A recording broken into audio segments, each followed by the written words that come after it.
Mi hija me dio el bolígrafo y me dijo: «Es por tu bien, mamá, firma». Y yo, que había confiado en ella desde su primer aliento, desde que la tuve en mis brazos por primera vez, firmé. El olor de esa notaría, un aire viciado, denso, mezclado con ese perfume floral y caro que Valeria siempre hacía cuestión de usar, un perfume que parecía llenar la habitación y ahogarme, todavía hoy me revuelve el estómago. Mis manos temblaban, y no era solo por mis 60 y tantos años, no era solo el pulso de una mujer mayor, era el miedo. El susto que me había llevado la semana anterior todavía me tenía el alma en vilo. Ese mareo repentino, la caída estrepitosa en el baño, el silencio aterrador antes de poder pedir ayuda, los exámenes que el médico pidió con urgencia y la cuenta que llegó después, un papel con números que parecían gritarme, una cantidad que yo, con mi miserable pensión de viuda, jamás podría pagar. En ese momento me sentí exactamente como eso, un fardo, un estorbo, un mueble viejo y polvoriento arrinconado en la casa de mi propia vida. Y entonces, justo en mi punto más bajo, Valeria apareció, como una visión, con esa voz mansa, esa voz de terciopelo que ella sabía usar tan bien cuando quería algo. Me dijo que tenía la solución perfecta. «Mamá, vamos a vender la casa. Así usted paga toda esa deuda, se quita esa preocupación de encima, vive tranquila con el dinero que sobre y yo la cuido. Déjame cuidarte, cuidar de mí». Esas eran las palabras mágicas. Era todo lo que yo, en mi soledad y mi miedo, necesitaba oír. Dijo que ya tenía un comprador, alguien de confianza, que debíamos ser rápidas para no perder la oportunidad. Me aseguró que ese papel frente a mí era solo un poder notarial, un documento de rutina para agilizar el papeleo, para que ella pudiera negociar en mi nombre, ya que yo estaba tan nerviosa. Yo apenas podía enfocar las letras pequeñas. Mis ojos, cansados de toda una vida de trabajo y de las lágrimas recientes que había derramado por mi salud y mi soledad, estaban empañados. Pero yo no necesitaba leer el papel, yo estaba leyendo su rostro, el rostro que conocía desde que nació, el que besé 1000 noches cuando tenía fiebre, el que vi sonreír en sus graduaciones. La empleada de la notaría, una muchacha joven con mirada indiferente, ni siquiera me miró bien, solo señaló la línea punteada. Valeria, en cambio, sonreía, animándome con la mirada, apurándome suavemente. El bolígrafo era pesado, de un metal frío que heló mis dedos, y tracé un garabato tembloroso, el mismo nombre que firmé en su acta de nacimiento, y con ese gesto, sin saberlo, le entregué no solo mi casa, sino mi confianza, mi seguridad, mi pasado y mi dignidad. Solo descubrí la verdad 3 días después. 3 días en los que Valeria estuvo extrañamente atenta, casi eufórica, trayéndome el café a la cama, acomodando cojines que nunca acomodaba. Me pareció extraño, pero mi corazón de madre quería creer que era alivio por haber resuelto mi problema. Yo estaba en mi habitación, en el armario de caoba que fue de mi difunto esposo, buscando un documento antiguo, una póliza de seguro que ya ni valía, pero que me traía consuelo. Mi mano tocó una carpeta de plástico nueva que no era mía. Estaba metida en el fondo del cajón, debajo de mi ropa de cama. La curiosidad fue más fuerte. La abrí, y allí estaba, un certificado de matrícula del inmueble, actualizado. La fecha era la del día de la notaría.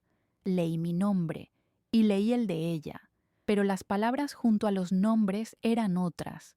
Donde yo debería ser propietaria, estaba escrito donante, y donde ella debería ser nada, ella era donataria. Yo no entiendo mucho de leyes, soy una mujer sencilla, pero sé perfectamente lo que significa donación. No era un poder, no era una autorización para negociar, era una transferencia.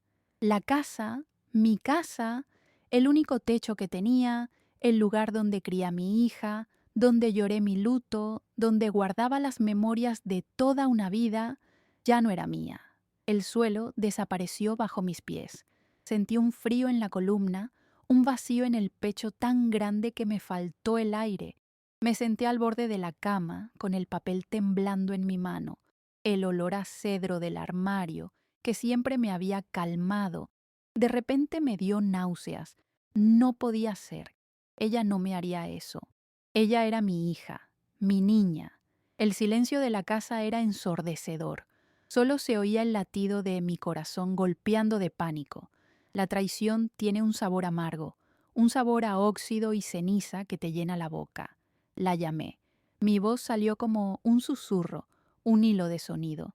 Valeria estaba en la sala hablando por teléfono. Parecía reír, animada, hablando de planes y cambios. Entró en la habitación, impaciente, todavía con el celular en la oreja, y su sonrisa se congeló cuando vio el papel en mi mano.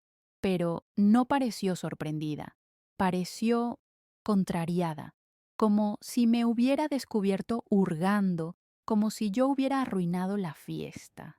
Mamá, ¿qué está haciendo revolviendo mis cosas? Su voz era dura. ¿Mis cosas? Pregunté, y la palabra me arañó la garganta, seca de pavor. Valeria, hija mía, ¿qué significa esto? ¿Qué donación es esta? Dijiste que era para vender, para pagar el hospital. Y fue en ese exacto momento, en ese silencio que se instaló entre nosotras, que la hija que yo amaba desapareció frente a mis ojos.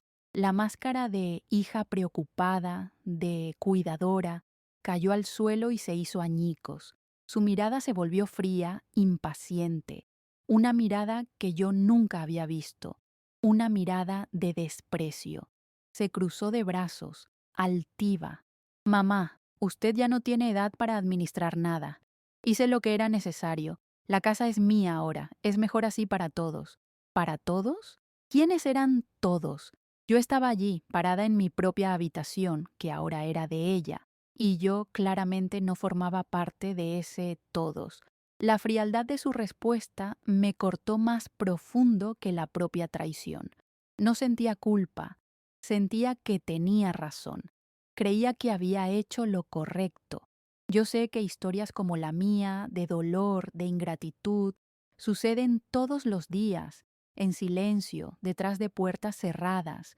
Si tú que me estás escuchando ahora alguna vez te has sentido traicionado, si has sentido que tu voz fue silenciada por quien más amabas en el mundo, por favor, deja tu comentario aquí abajo. Saber que no estaba sola en ese dolor me dio fuerzas en ese entonces y me da fuerzas hoy para contarlo. Tu historia importa. Suscríbete al canal para acompañar cómo logré salir de este pozo, porque lo peor aún estaba por venir. Ella salió de la habitación. No dio un portazo.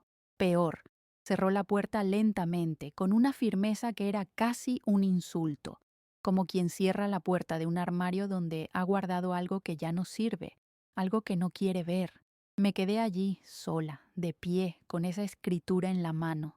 El mundo había dejado de girar. Miré a mi alrededor. Los portarretratos en mi cómoda. Valeria, pequeña, en mi regazo, con un vestido de flores. Valeria, en la graduación de la escuela, sonriendo, orgullosa. Valeria, en su boda, esa que duró tan poco. Mi vida entera dedicada a ella. Y a cambio, fui despojada, descartada. No lloré en ese momento. El shock es así, tiene un poder extraño de secar las lágrimas antes de que caigan. Sentí un frío que venía de adentro, un frío que ninguna manta, ningún abrazo podría calentar. Era el luto, pero no era el luto por mi esposo, ese ya lo conocía. Era un dolor familiar. Este era un luto nuevo, un luto por una hija viva. El dolor agudo, desgarrador, de darme cuenta de que la persona por la que habría dado mi vida es en realidad una extraña fría y calculadora que me veía no como su madre, sino como un obstáculo financiero, un problema a ser administrado. La humillación de haber sido engañada tan fácilmente, de que mi confianza, mi amor incondicional, fuera usado como un arma en mi contra, eso dolía más que la pérdida de los ladrillos, del cemento. La casa era mi hogar, pero lo que ella me robó fue la fe en la única persona que me quedaba. Y mientras estaba allí, sentada al borde de mi cama, que ahora no era más mía, sentí el peso de mis 65 años como nunca. Me sentí vieja, inútil, tonta y profundamente estúpida. Si esta historia ya tocó tu corazón de alguna forma, si sentiste la profundidad de esta injusticia, por favor, deja tu me gusta. Es un gesto pequeño, lo sé, pero demuestra que la empatía todavía existe, y fue empatía lo que más necesité en ese momento oscuro. Los días que siguieron fueron una neblina de humillación silenciosa. Valeria cambió por completo. La máscara de hija cuidadosa dio lugar a la verdadera dueña de la casa. Empezó a circular por las habitaciones con un aire de propietaria, midiendo paredes con la mirada, hablando en voz alta por teléfono con arquitectos o contratistas sobre reformas y modernizaciones. Ya no me traía el café por la mañana.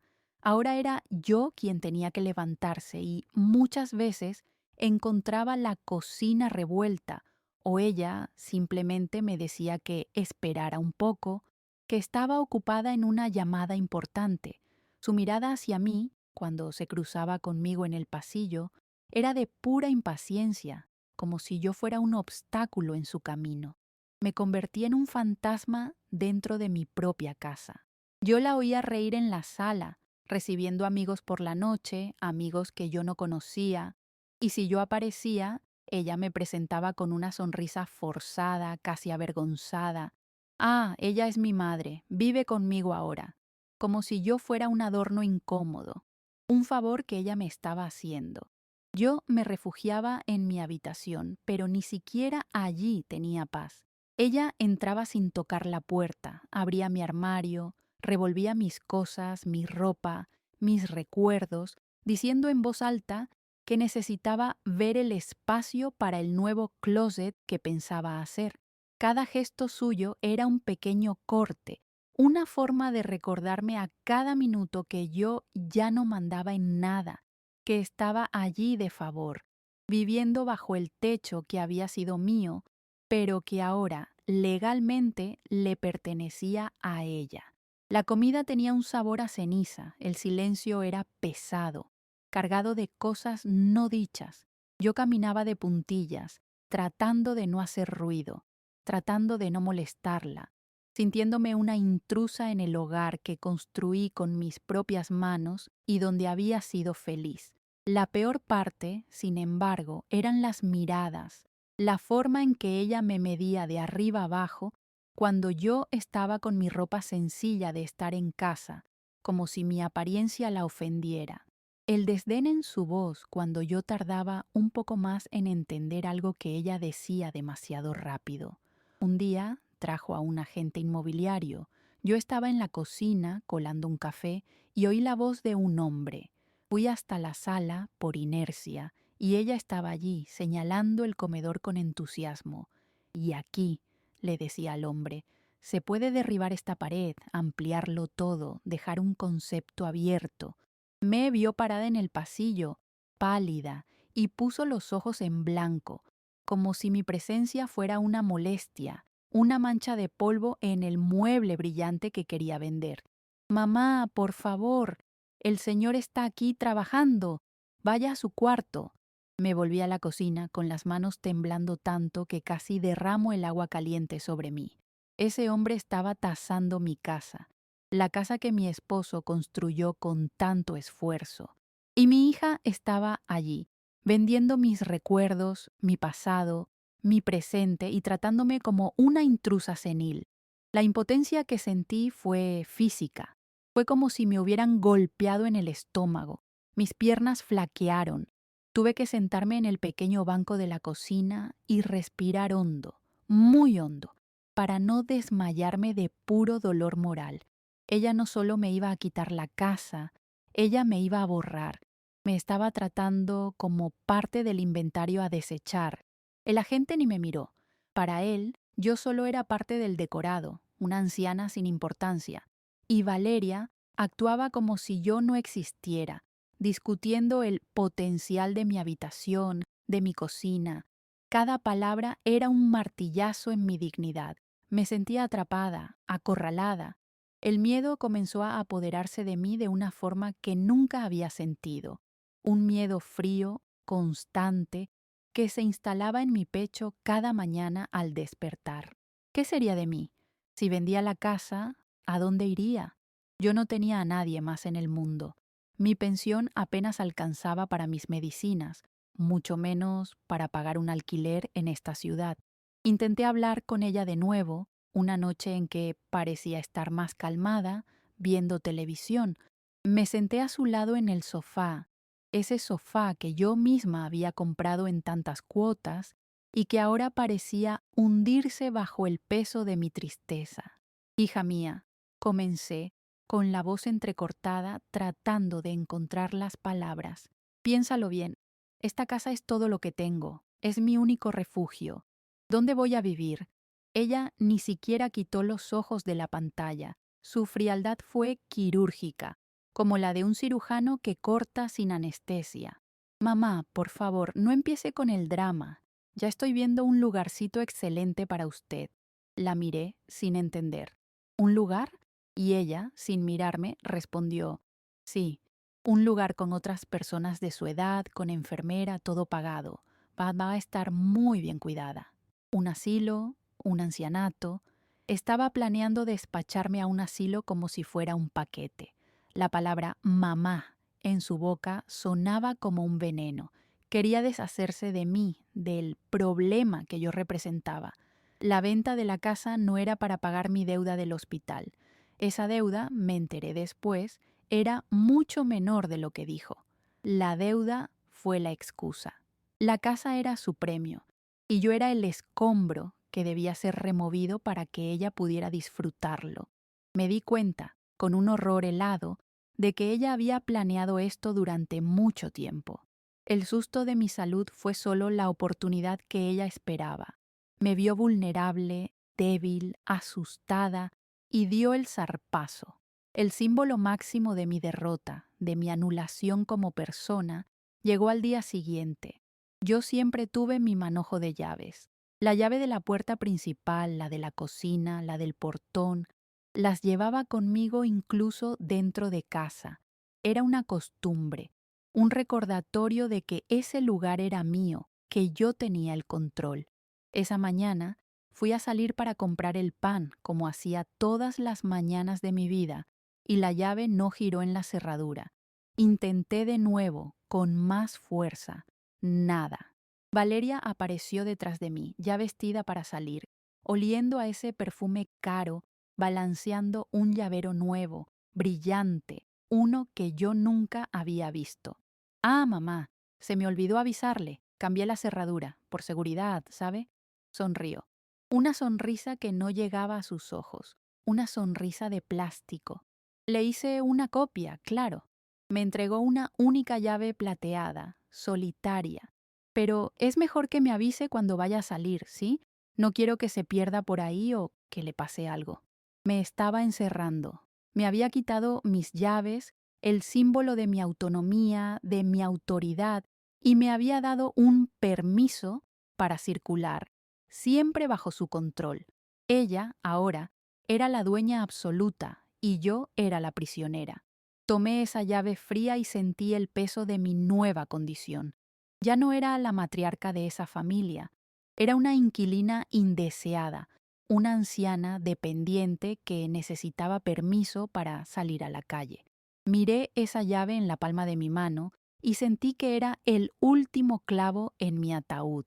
Ya no era mi casa. Yo estaba bajo su vigilancia. Esa noche no pude dormir. El silencio de la casa era opresivo. Cada crujido del piso de madera que antes me arrullaba ahora parecía un grito. Me levanté en la oscuridad y fui al baño. Cerré la puerta muy despacio para no hacer ruido.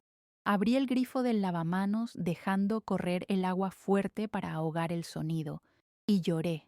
Lloré como no lloraba desde que murió mi esposo. Pero no era un llanto de nostalgia, ese llanto dulce de quien extraña. Era un llanto de rabia, de humillación, de miedo puro. Lloré por mi estupidez, por mi confianza ciega. ¿Cómo pude criar a un monstruo? ¿Cómo el amor de mi vida, mi única hija, pudo transformarse en esa mujer fría que me miraba con tanto desprecio? Miré mi reflejo en el espejo, apenas visible, el rostro demacrado, los ojos rojos, el cabello blanco revuelto. Me veía exactamente como ella me había hecho sentir, una vieja acabada, senil, derrotada. Me eché agua fría en la cara una y otra vez, intentando recuperar el aliento. El dolor era tan grande, tan físico, que parecía que mi pecho iba a estallar. Estaba sola, completamente sola. Ella me había quitado todo y ahora me estaba quitando hasta el sueño, mi paz, mi cordura. Volví a la cama y me quedé mirando el techo, viendo las sombras bailar, y por primera vez en mi vida no le pedí a Dios que me ayudara. Le pedí a Dios que me diera fuerzas, porque sabía que nadie más me ayudaría. Estaba en el fondo del pozo, y la única que podía sacarme de allí era yo misma, aunque en ese momento no tuviera ni la más remota idea de cómo hacerlo. El golpe final de ese acto de humillación, el que marcaría el punto de inflexión, vino el fin de semana. Valeria anunció que iba a recibir una visita importante y me pidió, o mejor dicho, me ordenó que me mantuviera discreta en mi habitación. Estaba emocionada. Pasó el día entero arreglándose, perfumando la casa que todavía olía a mis condimentos, a mi jabón de lavar, a mi vida. Sonó el timbre y yo, por pura costumbre, fui a atender. Ella corrió delante de mí, empujándome levemente con la cadera, como si yo fuera un perro estorbando. Deje, mamá, yo atiendo. Era un hombre, bien vestido, elegante, que traía un ramo de flores, un novio nuevo, tal vez, o un socio. Ella lo recibió con una sonrisa amplia, coqueta, y el hombre me miró, confundido por mi presencia. Ah, dijo Valeria, riendo sin gracia, quitándome importancia. Ella es Elena, mi madre, vive conmigo. La forma en que lo dijo, vive conmigo. No, esta es mi madre, la dueña de la casa. La inversión de roles fue dicha allí en voz alta para un extraño, sellando mi destino. El hombre me saludó con esa lástima, en la mirada que la gente reserva para los viejos que sobran, y Valeria me despachó con un gesto de la mano. Mamá, ¿puede traernos un café, por favor? Yo, que era la dueña de todo, que había servido miles de cafés en esa sala por gusto, ahora era la empleada, sirviendo café al pretendiente de mi hija en mi propia sala. Fui a la cocina y mientras el agua hervía, oía la risa de ella, una risa alta, feliz, victoriosa.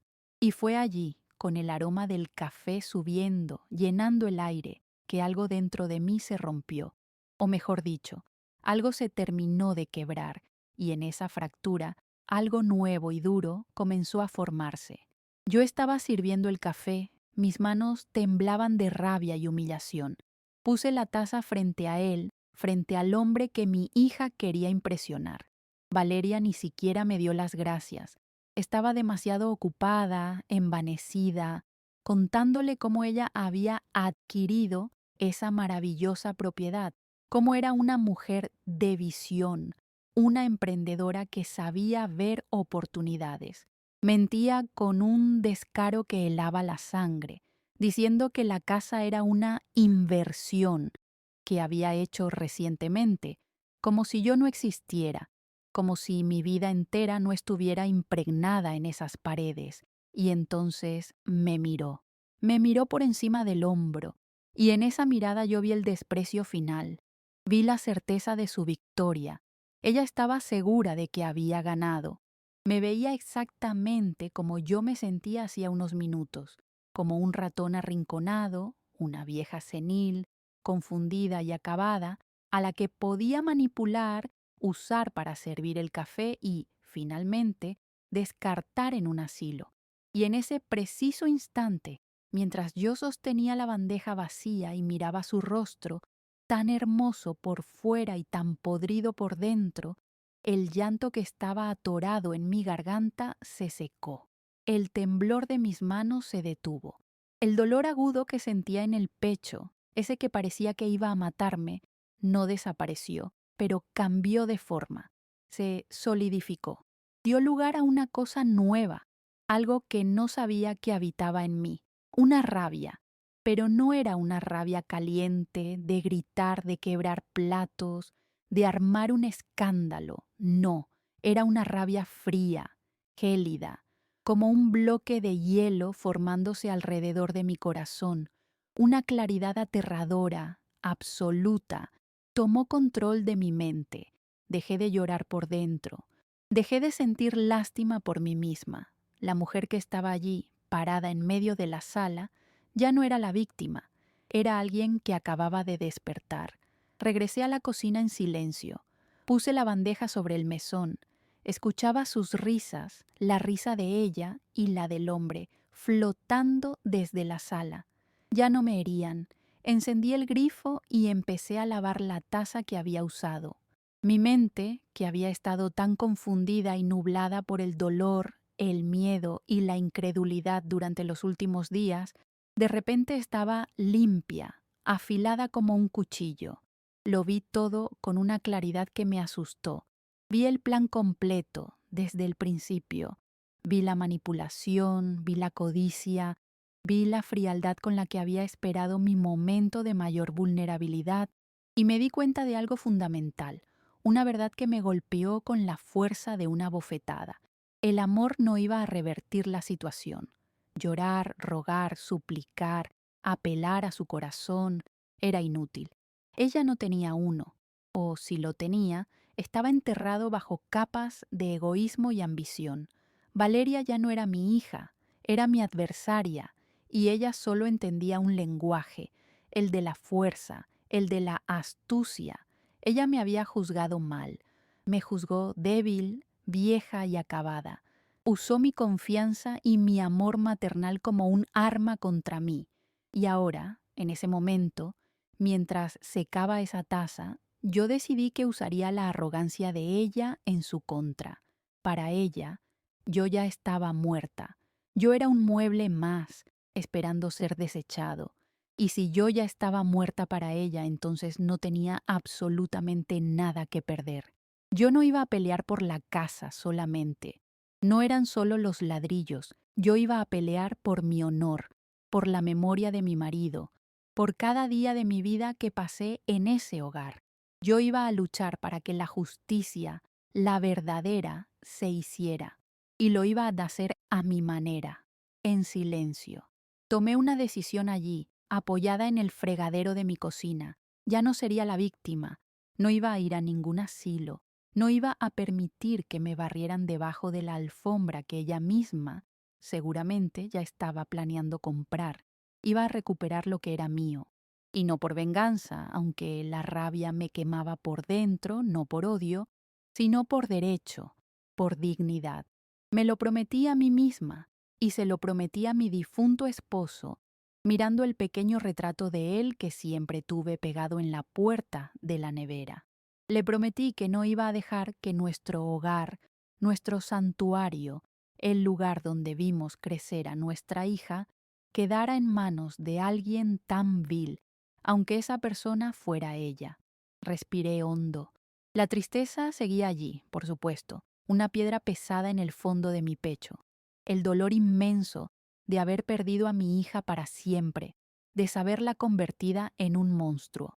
Pero ahora, junto a esa piedra, había algo nuevo, un propósito, una determinación de acero. Ya no iba a llorar más. Se acabaron las lágrimas. Era hora de pensar. Era hora de actuar. El juego había cambiado y aunque ella todavía no lo sabía, yo acababa de mover mi primera pieza. Esa noche, cuando el hombre se fue y ella cerró la puerta con llave, Feliz por su conquista, yo cambié. Me convertí exactamente en quien Valeria creía que yo era, o mejor dicho, en la caricatura que ella había hecho de mí. Asumí el papel de la vieja senil y derrotada. Dejé de confrontarla, bajé la cabeza, empecé a hablar en voz baja, a parecer confundida, a perderme en los pasillos de mi propia casa. Cuando ella me hablaba con esa impaciencia habitual, yo tardaba en responder, parpadeando como si despertara de un sueño. ¿Dónde estoy, hija?, le preguntaba, aunque estuviéramos en la sala. ¿Ya es hora de dormir? Me volví obediente, callada, sumisa, y a ella le encantó. La poca culpa que tal vez sentía en el fondo de su conciencia se disolvió, dando lugar al alivio. Para ella, era mucho más fácil lidiar con una madre confusa y dócil, que ya no peleaba, que con una madre revoltada que la cuestionaba. Ella se relajó por completo. Dejó de verme como una amenaza, por pequeña que fuera, y pasó a verme como un fardo, sí, pero un fardo inofensivo, un paquete que pronto despacharía. Y mientras ella se relajaba, mientras bajaba la guardia, satisfecha con su propio engaño, yo empecé a trabajar, en la oscuridad, en silencio. Mi cerebro, que ella creía apagado, estaba más activo que nunca. La senilidad que ella me achacaba se convirtió en mi máscara perfecta, y bajo esa máscara, la verdadera Elena empezó a trazar el plan. El primer paso fue el más difícil. Yo necesitaba ayuda legal, pero no tenía dinero para un abogado y, peor aún, no podía salir de casa sin que ella se diera cuenta. Ella controlaba mis movimientos bajo el pretexto de cuidarme. Mi oportunidad de oro llegó con mi cita médica de rutina, la revisión de la presión en el puesto de salud del barrio. Valeria siempre me llevaba, arrastrando los pies, quejándose de la pérdida de tiempo, del olor a desinfectante, de la gente. Ese día no fue diferente. Estaba impaciente, tenía una llamada importante. «Te espero en el auto, mamá», dijo, casi tirándome en la puerta de entrada. «No quiero contagiarme nada ahí dentro. Apúrate». Era mi momento. En el instante en que su auto desapareció de mi vista, en lugar de ir a la sala de espera, caminé con toda la dignidad que me quedaba. Atravesé el pasillo de la clínica y salí por la puerta trasera, una salida que conocía de memoria. Yo sabía que la Defensoría Pública no estaba lejos, a unas 10 cuadras. Mis piernas, esas que ella creía viejas y débiles, se movieron más rápido de lo que lo habían hecho en años. Sentía una oleada de adrenalina, un miedo mezclado con determinación que me hacía casi correr. Entré al edificio, jadeando, buscando aire, y fui recibida por una mujer joven, una abogada con ojos amables pero increíblemente agudos. Me senté frente a ella y le conté todo, desde el susto del hospital y la deuda, hasta la firma en la notaría. No lloré, no supliqué, hablé con la misma claridad fría que se había apoderado de mí. Le expliqué la mentira del poder y la verdad de la donación. Ella escuchó cada palabra sin interrumpir, su expresión endureciéndose con cada frase. Cuando terminé, me miró fijamente y dijo las palabras mágicas que necesitaba oír. «Doña Elena, esto se llama vicio del consentimiento. Usted fue engañada sobre la naturaleza del acto que estaba firmando. Su voluntad estaba viciada por el engaño. Me dijo que podíamos y debíamos iniciar una acción de anulación del negocio jurídico, pero me advirtió con seriedad. La ley es lenta, necesitamos más, necesitamos pruebas contundentes de que ella actuó de mala fe, de que ella sabía que la estaba engañando y se aprovechó de su estado. Yo asentí. Sabía exactamente cómo conseguir esas pruebas. Su arrogancia sería mi mejor testigo. El segundo paso del plan requirió un coraje que yo no sabía que tenía.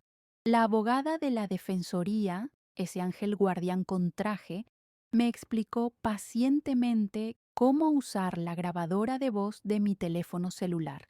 Era un aparato sencillo, uno que la propia Valeria me había regalado en mi último cumpleaños, para emergencias, me dijo con una sonrisa. ¡Qué ironía! Ella nunca imaginó que la emergencia más grande sería ella misma. Pasé los siguientes 2 días practicando en secreto. Era mi misión más importante. Me encerraba en el baño, el único lugar donde aún tenía un mínimo de privacidad. Abría la ducha, dejando que el agua corriera con fuerza, no para bañarme, sino para que el sonido del agua enmascarara cualquier ruido, cualquier clic. Mis dedos, esos que Valeria creía torpes y artríticos, aprendieron los movimientos con una nueva agilidad. Presionar el botón rojo para grabar, presionar de nuevo para detener, buscar el archivo en la memoria, guardarlo con un nombre discreto. Debo haber grabado el sonido del agua cayendo más de 100 veces, comprobando que funcionaba. Estaba aterrorizada de que ella me escuchara, de que entrara de repente sin tocar como solía hacer y descubriera mi plan. Tenía que ser perfecta. Esto no se trataba solo de apretar un botón, se trataba de capturar mi libertad, de grabar la sentencia de su traición. Preparé mis preguntas en mi mente, una y otra vez. Tenían que ser preguntas perfectas, preguntas ingenuas. Las preguntas de una anciana confundida, olvidadiza. Preguntas que alimentaran su ego, que la hicieran sentir superior, más inteligente. Preguntas que la llevaran a confesar todo, sin darse cuenta de que me estaba entregando el arma para destruirla. Ensayé mi voz temblorosa, mis pausas de confusión, mi mirada perdida.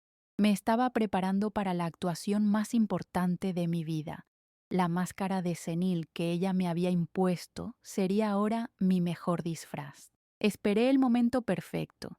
Y llegó una noche, un par de días después. Ella estaba cenando en la mesa del comedor, sola, mirando su teléfono, claramente de buen humor, probablemente revisando catálogos de muebles nuevos para mi casa. Yo me senté frente a ella, con mi plato de sopa luciendo particularmente frágil y perdida. Mi mano derecha temblaba visiblemente mientras sostenía la cuchara. Mi mano izquierda estaba en el bolsillo de mi bata, apretando el teléfono que ya estaba grabando. Hija, comencé, mi voz deliberadamente débil, casi un susurro acuoso. Estuve pensando, no duermo bien, pensando en ese papel que firmé en la notaría el día que me llevaste. Ella resopló exasperada, sin siquiera levantar la mirada de la pantalla brillante. Ay, mamá, otra vez con esa historia. Ya está, por favor, supérelo. Me pone nerviosa. Era mi señal. Empujé un poco más, afinando mi papel de confundida. Pero, hijita, es que yo no entiendo bien. Tú me dijiste que era solo para agilizar la venta, ¿recuerdas? Para pagar lo del hospital. Yo no entendí que te estaba dando la casa entera. Yo no recuerdo haber firmado una donación. ¿Por qué decía donación, Valeria? Y ella, llena de esa arrogancia que yo esperaba, queriendo terminar de una vez por todas con el drama de la vieja senil, cayó de lleno en la trampa. Levantó la vista, me miró con lástima y fastidio y dijo: «Mamá, por el amor de Dios, usted estaba enferma, estaba confundida. ¿No se da cuenta? Hice lo que era necesario hacer. Usted ya no está en condiciones de cuidar nada ni de administrar nada. Supérelo de una vez. La casa es mía. Yo estoy cuidando de todo ahora, ¿no lo ve? Es mejor así para todos». Clic. Lo tenía. Había confesado. Había admitido que yo estaba confundida. Había admitido que ella hizo lo que fue necesario, no yo. Había confirmado que la casa era suya. El sonido metálico y frío de su voz ahora estaba capturado, guardado de forma segura en mi bolsillo. Un testamento digital e irrefutable de su traición. Pero yo necesitaba más. Necesitaba que ella confirmara, sin lugar a dudas, que sabía que yo nunca quise donar, que sabía que el dinero era para mí. Al día siguiente volví a la carga. La encontré hablando por teléfono con el agente inmobiliario. Parecía estresada, apurando la venta. Cuando colgó, me acerqué usando mi voz más patética, mis ojos llorosos, lágrimas falsas, esta vez lágrimas de actriz. La grabadora estaba encendida de nuevo, escondida en el mismo bolsillo. Valeria, ¿el señor va a vender la casa tan pronto? Ella me miró como si yo fuera un insecto. Sí, mamá, ¿algún problema con eso? Y yo lancé la pregunta de oro. Pero, ¿y el dinero, hija? ¿Me vas a dar mi parte para guardar, para mis cosas, para pagar lo del hospital? Ella se rió. No fue una risa, fue un ladrido, un sonido corto, cruel, desprovisto de cualquier humor. ¿Qué parte, mamá? ¿Pero usted de qué está hablando? La casa es mía. Yo le di un techo, le doy comida, ¿o no? Debería estar agradecida. Yo insistí, con voz temblorosa. Pero, hija, la deuda del hospital. Tú dijiste que era para eso. Y ella explotó, exactamente como yo esperaba que hiciera. Perdió la paciencia. Esa deuda la pagué yo de mi bolsillo, gritó, una mentira descarada. Había usado mis propios ahorros que yo tenía guardados.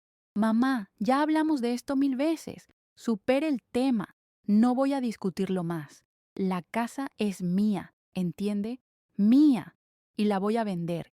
Y usted se va a ir a ese lugar que le conseguí y va a estar muy bien cuidada allí. Así que deje de molestarme con estupideces. La grabadora capturó todo. El grito, la confirmación de la venta inminente, la amenaza explícita del asilo, la admisión de que la casa era suya para vender. La tenía. Tenía su voz fría y calculadora, admitiendo el plan completo. El desprecio en su tono era la prueba final de su mala fe. Ahora me enfrentaba al segundo obstáculo, hacerle llegar esas grabaciones a la abogada. No podía arriesgarme a enviar el audio por internet. Yo apenas sabía cómo usar esas cosas y temía que ella, que era tan hábil con la tecnología, pudiera monitorear el wifi o revisar mi teléfono. Tenía que entregárselo en persona. Tenía que encontrar otra excusa para salir sola. La oportunidad tardó 3 días en llegar, 3 días de tensión absoluta. Me desperté en mitad de la noche, fui a la cocina y, deliberadamente, dejé un pequeño charco de agua en el suelo de baldosas cerca de la nevera. A la mañana siguiente, cuando fui a buscar la leche, resbalé. No fue una caída fuerte, no iba a lastimarme de verdad, pero fue lo suficientemente teatral. Grité agarrándome la cadera. Ay, me duele mucho, Valeria, me caí. Ella corrió a la cocina, furiosa por el inconveniente matutino. Mamá, pero qué torpe es, por Dios, mire el desorden que hizo. Yo insistí, lloriqueando, que el dolor era terrible, que no podía apoyar el pie, que necesitaba ver al doctor de nuevo, que quizás me había fracturado. Ella maldijo por lo bajo, visiblemente molesta porque este problema retrasaba su agenda con el agente inmobiliario. Pero el miedo de que yo realmente me hubiera roto algo que le costara más dinero y más tiempo, fue mayor que su impaciencia. Tuvo que llevarme. Una vez más me dejó en la puerta de la clínica. Vaya, que la vean. Yo me quedo aquí leyendo. En el momento en que su auto se estacionó, yo no entré a la clínica. Caminé con mi falso dolor de cadera hasta la esquina y tomé un taxi, el primero que tomaba en años, pagando con el poco dinero que guardaba en mi zapato. Fui directo a la oficina de la Defensoría. Le entregué el celular a la abogada. Mis manos temblaban, pero esta vez no era de miedo, era de anticipación. La abogada, mi joven defensora, se puso unos auriculares y escuchó las grabaciones allí mismo, frente a mí. Su rostro cambió. Vi cómo la empatía profesional que me había mostrado antes se transformaba en una rabia fría, contenida. Se quitó los auriculares lentamente, me miró fijamente y sus ojos brillaban de indignación. Es más que suficiente, doña Elena. Es monstruoso lo que ha hecho. No perdió ni un segundo. Se puso de pie. Vamos a radicar la acción de anulación hoy mismo. Y con esto, dijo, señalando mi teléfono, voy a pedir una medida cautelar urgente para bloquear la matrícula del inmueble. Es una orden judicial que impedirá que ella le venda la casa a un tercero mientras el proceso está en curso. El juez verá esto hoy mismo. Regresé a casa en taxi, llegando justo a tiempo, antes de que Valeria se impacientara y entrara a buscarme a la clínica. Le puse mi mejor cara de confundida. Le dije que el doctor dijo que era solo un golpe, un moretón. Ella pareció molesta pero aliviada. Y entonces comenzó la parte más difícil de todo el plan, la espera. Tenía que seguir fingiendo. Tenía que seguir siendo la madre senil, sirviéndole el café, obedeciéndola en silencio, viéndola hacer planes para vender mi hogar, sabiendo que las ruedas de la justicia, lentas pero seguras, estaban moviéndose silenciosamente en el fondo. Cada vez que sonaba el timbre de la puerta, mi corazón daba un vuelco. ¿Era el comprador o era la notificación del tribunal? La tensión en la casa se podía cortar con un cuchillo. Valeria estaba acelerada, estaba apurada. El agente inmobiliario, ese hombrecillo servil, venía casi todos los días, a veces 2 veces, trayendo posibles compradores. Ella quería cerrar el negocio antes de que terminara la semana. Estaba radiante, eufórica, haciendo planes de viajes en voz alta, comprando ropa nueva por internet, apilando cajas en el pasillo con cosas que quería llevarse.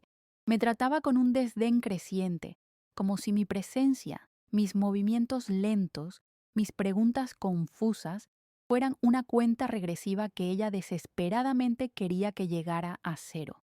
Yo tenía que mantener mi actuación. Era agotador. Era la tarea más difícil que había hecho en mi vida. Serví café a extraños que caminaban por mi habitación, midiendo mis paredes, discutiendo si botarían mi armario. Sonreí vagamente cuando me hablaron, como si no entendiera, y seguí preparando mi té.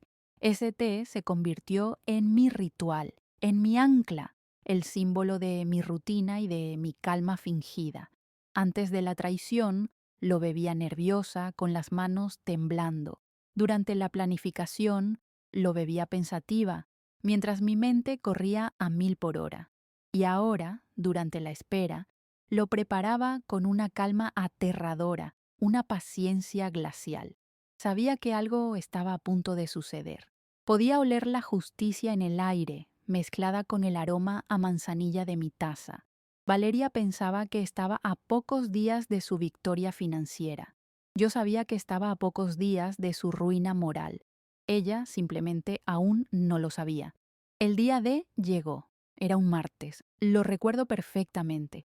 El aire en la casa estaba eléctrico. Valeria estaba más arreglada que nunca. Llevaba un vestido rojo brillante que yo nunca le había visto, y su perfume caro lo inundaba todo. Una nube dulce y sofocante.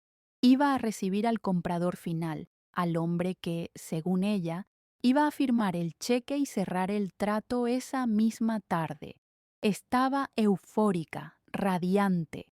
Caminaba de un lado a otro dando órdenes imaginarias, moviendo un jarrón 1 centímetro a la izquierda, luego a la derecha. Se giró hacia mí, que la observaba desde el pasillo, y su sonrisa desapareció. «Mamá», me dijo, con esa voz falsamente dulce que ahora me revolvía el estómago, «hoy es un día muy importante para mí. Voy a necesitar la sala despejada. ¿Por qué no se queda en su cuarto? Descanse, vea televisión. No salga de allí hasta que yo le avise, ¿entiende?» Era la orden final. Descartarme. Encerrarme mientras ella vendía mi vida. pero yo no obedecí. En cuanto ella se distrajo con una llamada, fui a mi habitación. No me quedé en la cama.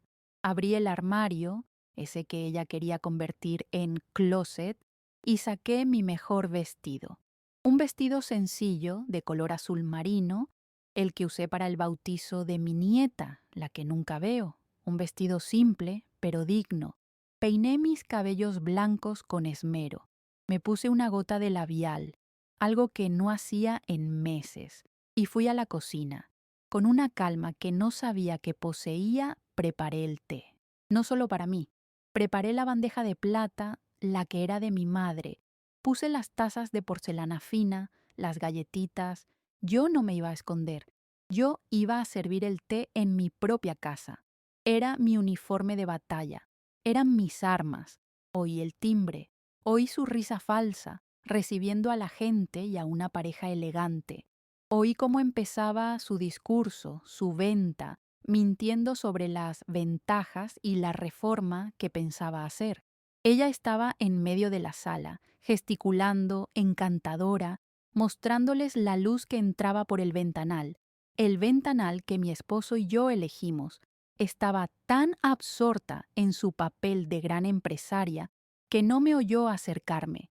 Yo entré en la sala, lenta pero segura, sosteniendo la bandeja de plata.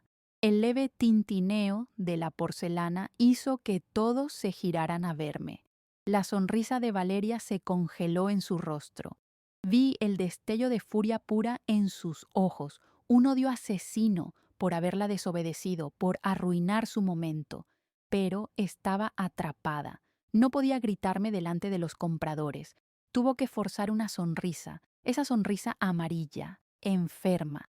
«Ay, disculpen», dijo, riéndose sin gracia. «Mi madre es un poco olvidadiza. A veces se le da por vagar por la casa, no se preocupen». Esa fue su última humillación. Me trató de fantasma, de loca, pero yo no la miré. Ignoré su comentario, miré a la gente, miré a la pareja y les ofrecí té. Mi mano, esa mano que antes temblaba de miedo y debilidad, ahora estaba firme, firme como una roca. Sostenía la bandeja de plata sin un solo temblor. El hombre y la mujer, visiblemente incómodos por la escena, aceptaron una taza. El agente también, carraspeando. Valeria, por supuesto, rehusó con un gesto impaciente de la mano. Estaba furiosa. Quería que yo desapareciera. Pero yo me quedé allí, de pie, en un rincón de mi musala, sirviendo el té, mientras ella volvía a su discurso, apurada, hablando de los papeles, del contrato, de la rapidez de la desocupación y de cerrar todo esta misma semana. El comprador puso su taza en la mesa de centro y el agente le pasó el contrato y un bolígrafo. El momento se congeló. El hombre tomó el bolígrafo. Valeria se inclinó ligeramente hacia adelante, su rostro iluminado por la codicia, su sonrisa a punto de estallar en triunfo. Estaba contando el dinero que nunca tendría. Estaba saboreando la victoria que creía absoluta.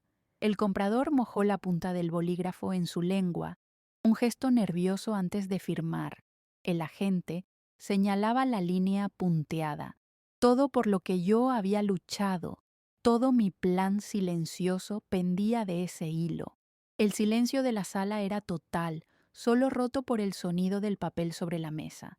Valeria me lanzó una última mirada de reojo, una mirada de desprecio triunfante, como diciendo «gané».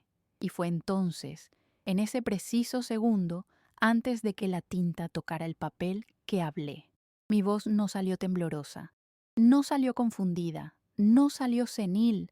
Mi voz salió clara, firme, con una autoridad que ni yo sabía que todavía poseía. Una voz que cortó el aire denso de la sala como un cristal. «Valeria», dije, con una calma aterradora. Ella se sobresaltó. Todos me miraron. Yo señalé al comprador con un leve gesto de mi cabeza. «Yo creo que el señor...» Hice una pausa, saboreando el momento. «Ha perdido el viaje». El silencio que siguió fue ensordecedor. El bolígrafo del hombre se detuvo a 1 centímetro del papel. Valeria se puso pálida, luego roja, luego pálida como la cera. Sus ojos se abrieron de par en par, mirándome con una mezcla de shock, furia e incredulidad. No entendía mi lucidez. ¿Qué dijo? Tartamudeó el agente. Y antes de que yo pudiera responder, sonó el timbre.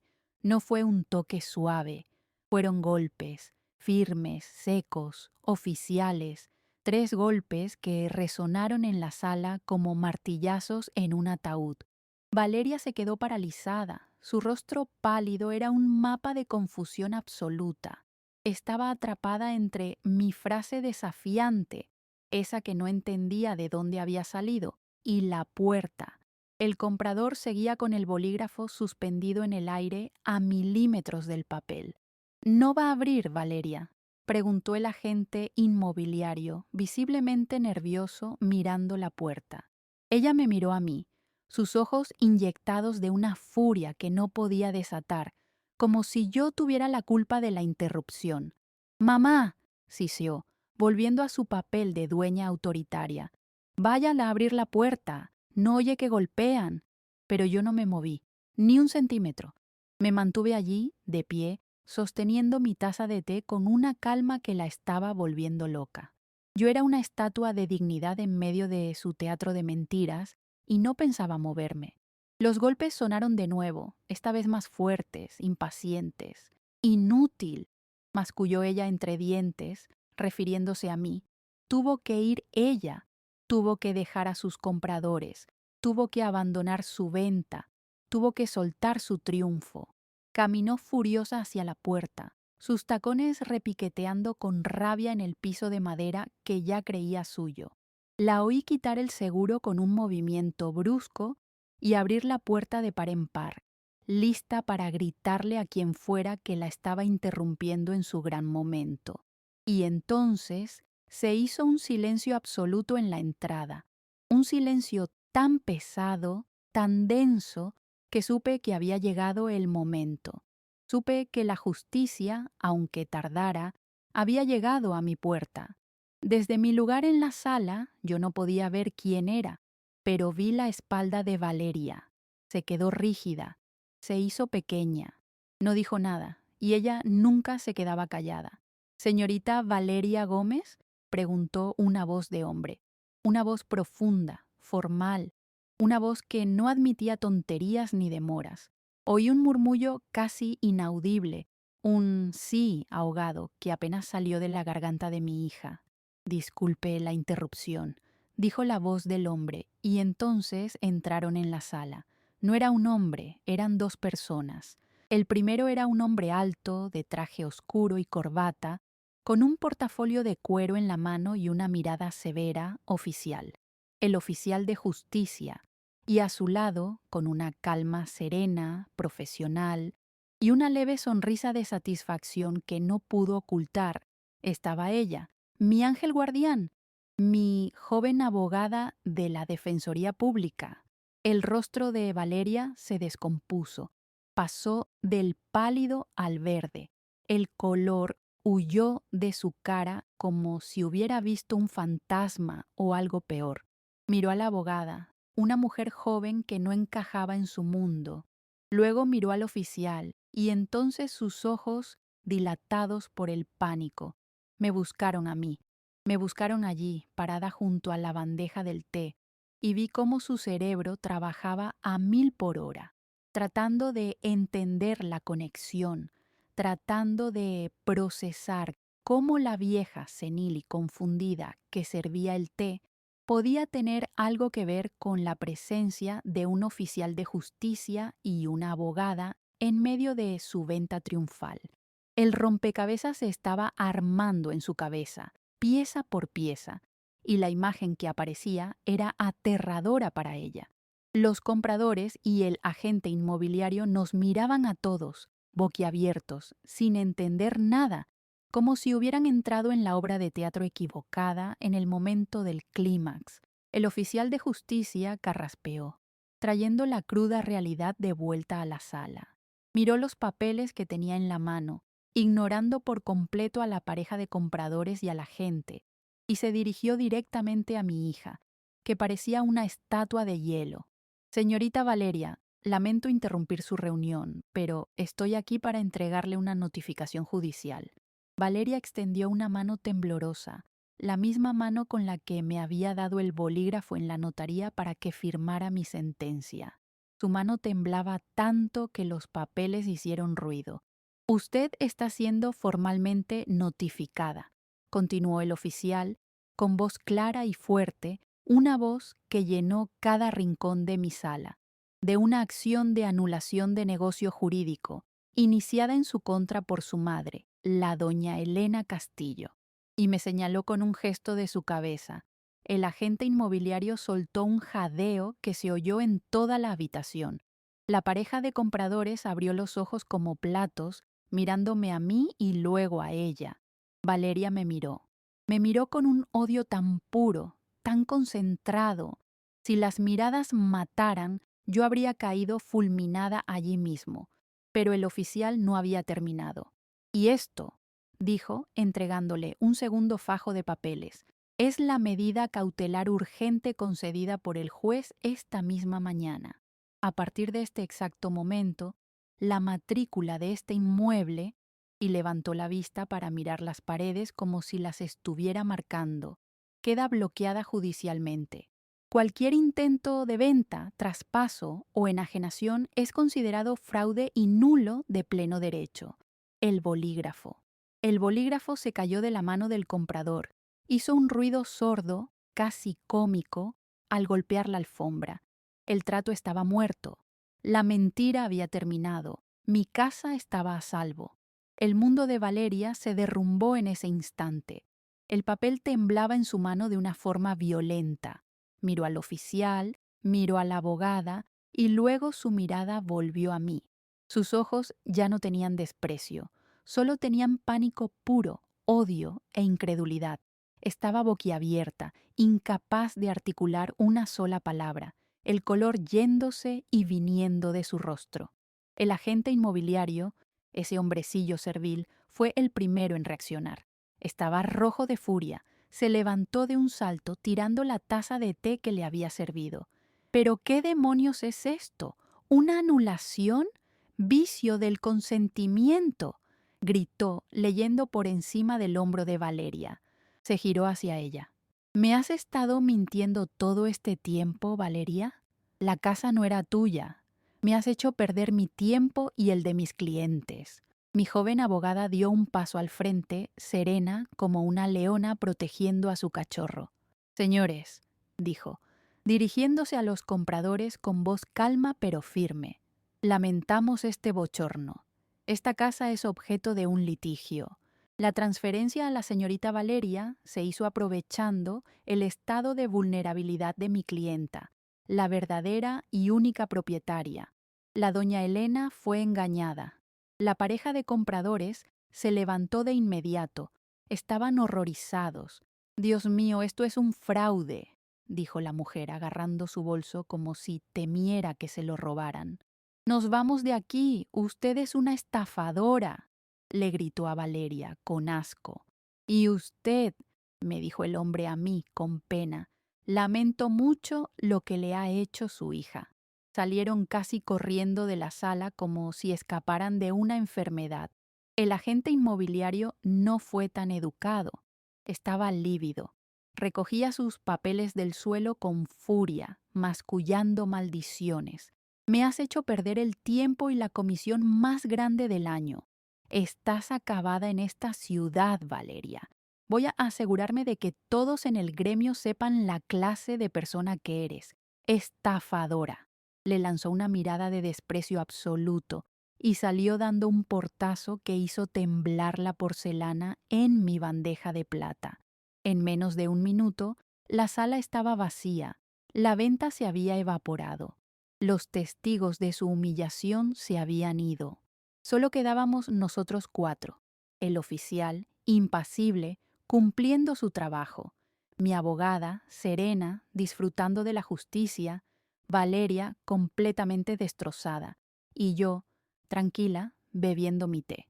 El oficial de justicia, habiendo cumplido su deber en medio del caos, se acercó a Valeria, que seguía de pie en medio de la sala como una estatua de sal mirando el vacío. Necesito que me firme el acuse de recibo de la notificación, señorita. Ella lo miró sin ver. Estaba en shock. Su mano no respondía. Señorita, firme, por favor, dijo él, más enérgico. Ella agarró el bolígrafo del oficial con una mano muerta y garabateó algo ilegible en el papel. El hombre recogió su copia, hizo una leve inclinación de cabeza hacia mí y hacia mi abogada, y se fue. La puerta se cerró, y el silencio que quedó en la sala fue peor que los gritos. Valeria finalmente se desmoronó. La máscara de mujer fuerte, de empresaria de visión, de hija controladora, se disolvió en un instante. Ya no era la dueña, era la acusada. Se giró hacia mí. Su rostro estaba descompuesto por el pánico y la rabia. «Mamá, mamá, ¿qué hiciste? ¿Tú?» Su voz era un chillido agudo, incrédulo. «¿Tú me hiciste esto? ¿Cómo?» Estaba buscando desesperadamente a la vieja senil, a la madre confundida que ella creía haber derrotado, a la tonta que servía el café. Pero esa mujer ya no estaba. Frente a ella solo estaba yo, Elena, la dueña de casa, sosteniendo mi taza de té con mano firme. Mi abogada se acercó a mí, me puso una mano reconfortante en el hombro, un gesto que valió más que 1000 palabras. Felicidades, doña Elena. La primera batalla está ganada. Ahora el proceso seguirá su curso. Las grabaciones son clave, pero la casa está segura. No puede venderla, no puede hacer nada. Hablemos mañana en mi oficina. Yo asentí, incapaz de hablar, pero con una gratitud inmensa en mis ojos. Ella me sonrió, miró a Valeria con una frialdad profesional que me encantó y se retiró. Me quedé sola con esa extraña. Valeria empezó a llorar, un llanto feo, histérico, de desesperación, no de arrepentimiento. Mamá, ¿cómo pudiste hacerme esto? Yo hice todo por ti. Yo te cuidaba, gritó, con una capacidad asombrosa para mentir incluso cuando estaba en el fondo del abismo. Yo la miré. La miré largo y tendido, viendo el desastre que era, la ruina que ella misma había construido. No sentí nada, ni odio, ni pena, solo vacío. Terminé el último sorbo de mi té, que ya estaba frío. Puse la taza de porcelana de vuelta en la bandeja de plata. El sonido fue claro y nítido en el silencio. Y sin decirle una sola palabra, le di la espalda y caminé hacia mi habitación. Oí que gritaba mi nombre, oí que golpeaba la pared, pero yo entré en mi cuarto y cerré la puerta. El poder había cambiado de manos. El proceso judicial siguió su curso, pero la verdad ya había sido desenterrada y brillaba con una luz sucia que la cegaba. Las grabaciones que hice temblando en el baño, con el ruido de la ducha como mi cómplice, fueron la pieza central. La voz de Valeria, fría, calculadora, llena de esa arrogancia que la caracterizaba, fue su propia sentencia. El juez las escuchó en la audiencia y su rostro era un poema de indignación contenida. El vicio del consentimiento fue probado más allá de cualquier duda razonable. El engaño fue evidente. La donación fue anulada. Esa firma temblorosa que estampé en la notaría, ese garabato de confianza ciega, fue declarado nulo, un pedazo de papel manchado por la traición, sin ningún valor legal. Tuve que ir al juzgado una última vez, no para ser juzgada, sino para recibir la sentencia a mi favor. Vi a Valeria al otro lado de la sala. Ya no era la mujer poderosa y radiante vestida de rojo, era una sombra, pequeña, encorvada, pálida, con la mirada perdida en el suelo. Ni siquiera levantó los ojos para mirarme. Mi abogada me explicó después, con una sonrisa discreta, que las deudas que Valeria había contraído en esos días de delirio, usando mi casa como garantía falsa antes de que la medida cautelar la bloqueara, ahora caían todas sobre sus hombros. La casa ya no podía respaldarlas. Su propia codicia, su prisa desesperada por vender mi vida y cobrar el dinero, la había llevado a un pozo financiero del que, probablemente, nunca saldría. La justicia de los hombres había funcionado. La casa volvía a mi nombre. Era mía, de nuevo, y esta vez para siempre. Fue un alivio, un peso inmenso que se levantó de mi pecho, pero no fue una celebración. No había alegría. Fue como despertar de una pesadilla larga y oscura. El sol había salido, sí, pero yo todavía podía recordar el frío aterrador de la noche y el monstruo que me acechaba. Lo primero que hice esa misma tarde, en el instante en que tuve la sentencia firme en mis manos, fue llamar a un cerrajero. No esperé ni una hora más. Valeria se había ido de la casa la misma noche de la visita del oficial de justicia.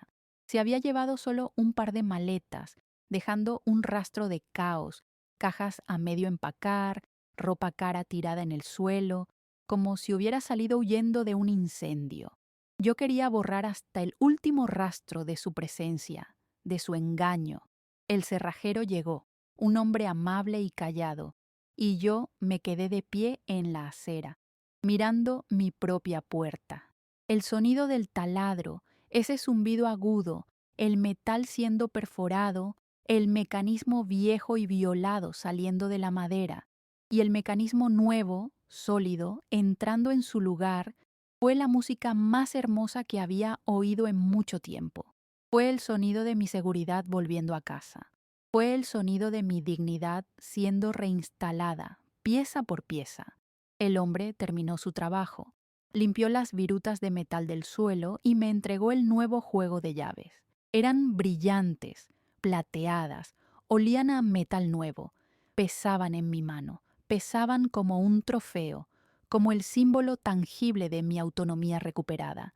Le pagué, le di las gracias con una sonrisa que me salió del alma y me acerqué a mi puerta. Meter esa llave nueva en la cerradura nueva, sentir cómo giraba suavemente, oír el clic sólido, limpio, un sonido que obedecía solo a mi mano. Ese, y no otro, fue el verdadero final de la pesadilla. Entré en mi casa, cerré la puerta por dentro, giré la llave y respiré. Por primera vez en meses, respiré el aire de mi hogar, el aire que era solo mío, y el silencio que me rodeó ya no era opresivo ni pesado, era paz. Ella apareció 2 días después. Yo estaba en el porche delantero, haciendo algo que no hacía en mucho tiempo, regar mis geranios. Oí sus pasos antes de verla, pasos arrastrados sobre la acera. Se detuvo frente a mi portón. Golpeó la puerta, esa puerta que ya no podía abrir, sus llaves ya no servían. Tuve que abrirle yo. Cuando la vi, apenas la reconocí. Estaba demacrada, abatida, pálida, mucho más delgada, con unas ojeras oscuras que le llegaban hasta la mitad de las mejillas. La ropa cara que llevaba ahora le quedaba grande, arrugada, sucia. El llanto de ella, esta vez, pareció real. Ya no era el llanto de pánico o de histeria de aquel día.